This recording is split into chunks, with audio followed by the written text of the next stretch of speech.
Vamos lá, pessoal, gente, para o segundo vídeo. Nós continuamos abordando aí o tema. Agora vamos entrar de vez aí na queda da humanidade. E eu quero iniciar esse vídeo trazendo alguns detalhes relacionados ao tema que eu falei muito breve no vídeo anterior, seria a introdução do mal no mundo. Então, uma coisa importante, tá bom? Gênesis 3, quando trabalha a posição de que Adão quebra o pacto, e nós vamos ver isso melhor, a gente tem a introdução não só do pecado na humanidade, mas do mal no mundo. Por isso há um reflexo na natureza também, há um reflexo cosmológico, né, no universo. Então, o universo sofre porque é introduzido dentro dessa criação divina o mal. Tá? Então, há algumas explicações variadas aí em relação a isso. Algumas negam a existência de Deus, outras não. Existe a posição cristã. Tá bom? Então, brevemente eu vou comentar cada uma delas, ou pelo menos as principais, a fim de que a gente tenha esse conhecimento e saiba lidar quando essas coisas são apresentadas para nós. Nós, de vez em quando, ficamos perdidos, né? Porque a gente não conhece essa variedade de posições. Então, a primeira posição seria o extremo direito aqui da história, que é a ideia de que Deus não existe. Então, essa seria uma visão ateísta ou naturalista, que é a ideia que Deus não existe, porque se existe o mal no mundo e Deus é bom, então logo Deus não existe, tá? Porque se ele existisse, ele teria que ser um Deus mau. Então, a visão ateísta de mundo, ela compreende que Deus não existe, logo, porque Deus não existe, existe mal no mundo. Tudo que existe parte da humanidade, quer dizer, houve uma evolução necessária, isso é chamado de evolução naturalista. Essa evolução vem do nada, ok? De forças naturais do universo e que em algum momento cria a humanidade cria uma sociedade e a partir da sua livre escolha, do seu livre arbítrio, ela então escolhe fazer o mal. Tá? Então essa é uma visão necessariamente naturalista, onde ela chega a negar aí que Deus exista, né? Porque o mal só existe porque o homem escolhe o mal e a partir daí você tem várias questões aí que são ensinadas. Pode parecer uma questão muito teológica, mas ela é uma questão prática. Por exemplo, quando você aprende biologia, química ou física na escola, você aprende a partir dessa visão de mundo, de que houve um Big Bang em algum lugar aí, ele tem um impacto na Terra, e esse Big Bang aqui terreno, nesse início das partículas da humanidade, vão evoluindo em seres, de plantas a animais, conclui-se aí na humanidade, e a humanidade continua aí evoluindo. Então, isso é ensinado na escola. Quando você aprende física, química, matemática, você parte desse pressuposto. Então, muitas vezes a gente pode achar que isso é meio inútil saber. É teologia, é meio inútil saber. Não é, porque os nossos filhos, muitas vezes, ou nós mesmos, nós estamos sendo educados em algum tipo de escola não cristã. Quando eu falo de escola não cristã, é escola secular em geral. O Estado, escola pública, é uma escola secular em geral, tá bom? A visão de mundo ali é essa visão ateísta, né, naturalista, de que não existe um Deus. Então muitas vezes você pode até falar assim, não, mas meu professor ele é crente, ele crê em Deus. Mas quando ele ensina a visão naturalista, assim, 99% das vezes.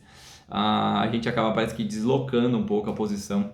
Alguns professores até acham estranho quando eu converso com eles e eu me posiciono como cristão em algumas visões de mundo e eles falam, não, mas isso aí não dá para ensinar em sala de aula, né? E na verdade dá sim, né? Existe uma outra possibilidade.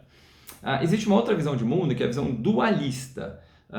Hoje em dia a gente pode falar que o mais famoso é o maniqueísmo, mas que isso surgiu, na verdade, muito tempo antes de Jesus, no zoroastrismo, que seria aí a visão babilônica de mundo.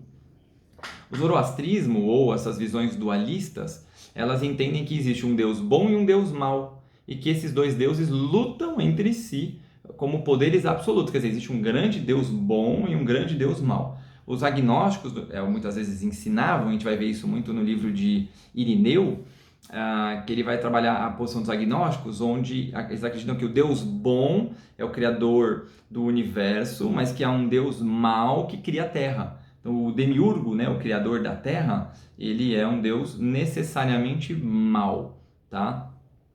É um livro bem difícil a leitura dele. Ele está em algum lugar aqui. Ele é um livrinho difícil da leitura, mas se você tiver interesse, chama Contra as Heresias. É um livro de Irineu de Leão, e por curiosidade, Irineu de Leão, ele é discípulo de um discípulo de João. Então teve João, teve Policarpo, foi um discípulo de João, e teve então Irineu, discípulo de Policarpo.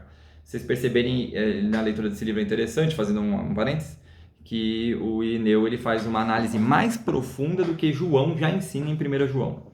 Ele vai fazer uma análise um pouco mais técnica, a gente pode falar assim. Bom, voltando aqui à nossa temática, essa visão dualista de mundo, ela está presente em muito do que nós vemos por aí, muito no cinema, interessante. Quando você vai no cinema, você percebe que o cinema sempre faz uma oposição entre Deus e o diabo. Então, filmes, por exemplo, Constantine, ou outros filmes da mesma linha, sempre vão trabalhar uma ideia que existe um Deus bom e o diabo é o malvado, e os dois têm o mesmo poder, não que Deus é maior ou superior ao próprio Satanás. Existe uma terceira visão de mundo, que seria a visão de que nesse único Deus há bondade e maldade. Sabe aquele símbolo do Yin e Yang, que a gente tem aí no Japão, é muito comum? Que indica que dentro de nós há bem e mal, e havendo bem e mal dentro de nós, nós então lutamos, temos uma luta, um embate. A ideia é que em Deus aconteceria a mesma coisa. Nós temos o bem e o mal dentro de nós, porque Deus tem o bem e o mal dentro dele. Logo, ele é 100% mal e 100% bom. Tá? Então, essa é uma terceira visão muito forte aí também. E por último, né, se você, só para fazer um breve comentário, por exemplo, indianos, panteístas, budistas, alguns espíritas, mesmo que confessem em algum ponto Jesus Cristo, eles têm essa visão de mundo, tá bom? Ou a visão desse Deus com potências boas e más, ou dessas duas divindades, uma boa e uma má. Por último, né, nós temos a visão cristã da introdução do mal. É bem complexo o tema, vocês vão encontrar algumas variáveis do que eu vou falar para vocês, provavelmente, mas não dá para abordar tudo, nosso tempo aqui não tem como abordar todas elas, teria aí uns 200 vídeos se a gente quisesse falar de tudo. Eu vou partir de um pressuposto que é o mais comum, que é o do suum bonum. Seria a ideia de que o mal é a ausência necessária de Deus ou do bem. Onde o mal ele não é alguém material. Por exemplo, não é o diabo o mal. Ou o mal não é algo palpável, como é um livro, por exemplo, palpável. Mas que o mal ele é necessariamente, em certo aspecto, a negação do bem. Logo, o mal não é algo que é criado por Deus. Ele não faz parte da criação, ele não é uma criação.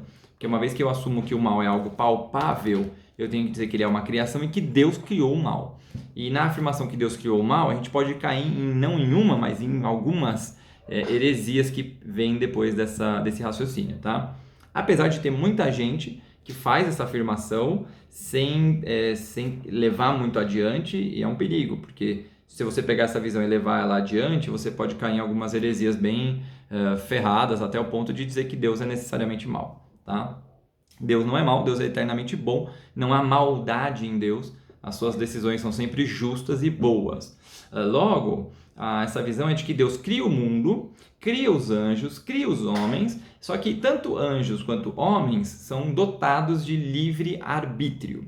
E aqui é importante entender uma coisa, porque há um grande erro no entendimento do que é livre arbítrio. Tá? A gente percebe isso nos debates em aula, a gente percebe que há um problema, muitas vezes, na compreensão do que é um livre-arbítrio. Quando nós entendemos que há uma liberdade do arbítrio ou das escolhas, nós dizemos que nada necessariamente nos influencia, que nós podemos avaliar racionalmente todas as coisas e, de uma avaliação racional, escolhermos o bem ou o mal. E isso é um erro. Tá? Entender que hoje, por exemplo, nós temos livre-arbítrio.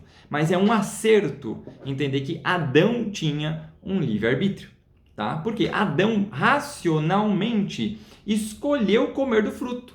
Quer dizer, Adão ele pode ter sido a mulher, foi lá e mostrou o fruto para ele, mas ele sabia que comer o fruto era contra a lei de Deus, não comer era se posicionar a favor de Deus, e então ele fez uma escolha. E a sua escolha foi pelo mal. Tá? Então a gente pode dizer que homem, Adão, como dizia Agostinho, ele podia pecar quanto podia não pecar, uma vez que o homem não pecasse, ele manteria-se bom por toda a eternidade, por toda a vida infinita. Não vamos falar de eternidade aqui, porque a promessa em Adão, nós vimos isso em Gênesis 1 e 2 nas aulas de criação, era que enquanto ele não comesse o fruto, ele viveria infinitamente. Mas a partir do momento que algum homem comesse o fruto, a partir dali a penalidade seria a morte, que é o que acontece já logo no primeiro homem, né? É diferente da ideia, por exemplo, do final dos tempos, na glória eterna, nós veremos eternamente, mas lá nós não teremos a opção do pecado, nós não voltaremos a ser como Adão, que tinha livre-arbítrio. Na verdade, nós não teremos um livre-arbítrio porque não vai haver mal para escolher o mal, tá? Então, tanto anjos quanto o homem são criados com o direito de escolha. Tanto anjos quanto homens escolhem aí necessariamente o mal. Não todos os anjos, uma parte dos anjos, com Lúcifer aí, né? O texto bíblico vai falar que foi Lúcifer e 1/3 dos anjos, o que aparentemente é muito anjo, escolheram o mal, tá bom? Então, feita essa escolha, eles são banidos. Qual que era a diferença necessária aí que a gente pode entender? É que sobre o homem, o anjo, ele ao pecar, ele não introduz o mal no cosmos. Pelo menos o texto bíblico não nos indica isso. Mas quando o homem peca, o mal é introduzido no cosmos, na criação toda, quer dizer, no universo. Cosmos vem aqui de universo, de mundo. Quer dizer que a partir de que o homem peca, todo o mundo ele é contaminado pelo pecado, pelo mal. É introduzido mal na natureza, por exemplo. Quando vem cardos e abrolhos, né? Ou plantações que trariam dificuldade para a vida do homem, que não seriam frutíferas ou não trariam algum tipo de prazer da natureza, entendido então que isso é uma consequência da introdução do mal no mundo. E essa é a perspectiva cristã, então, vai partir da ideia de que o mal não foi criado por Deus, não é algo material, e não sendo nem criado nem material, ele é a ausência necessária do bem. Visto dessa forma, o mal ele é introduzido pelos atos de negligência ou de separação do homem com Deus, tá bom? Então esse é um tema muito difícil, na verdade, de se abordar. A gente vai ter dentro do meio cristão algumas posições, alguns que até creem que Deus criou o mal, outros... Tem um grupo, por exemplo, que existe que acredita que o mal não existe, que o mal ele da nossa cabeça, entendeu? Dor não existe. Já viram aquela pessoa assim, você não sente frio, é seu cérebro, que você não tem controle. Se você tivesse controle, você não sentiria frio, né? Quando a gente fala assim, então vai ficar pelado lá na Antártida, né? Não existe. Essa é uma visão que alguns cristãos têm também, mas que é considerada necessariamente errada, porque elas implicam mais para frente, ou de que não há pecado, então nós podemos ser perfeitos, isso é um problema, porque a Bíblia diz que se você diz que não peca, você chama Deus de mentiroso, lá em 1 João, ou que Deus é mau, e isso implica um problemaço na Bíblia, que em nenhum momento afirma isso, que Deus é mau, pelo contrário, ela afirma o tempo inteiro que Deus é bom, tá? Então, esse vídeo nós falamos um pouquinho dessa introdução do mal, bem breve, ok? 13 minutos, para trabalhar um tema que o mundo discute há pelo menos aí uns 4.000 anos. É só para a gente poder ter uma noção do que essas coisas acontecem, tá? Próximo vídeo a gente vai entrar necessariamente em Gênesis 3, beleza? Então até o próximo vídeo.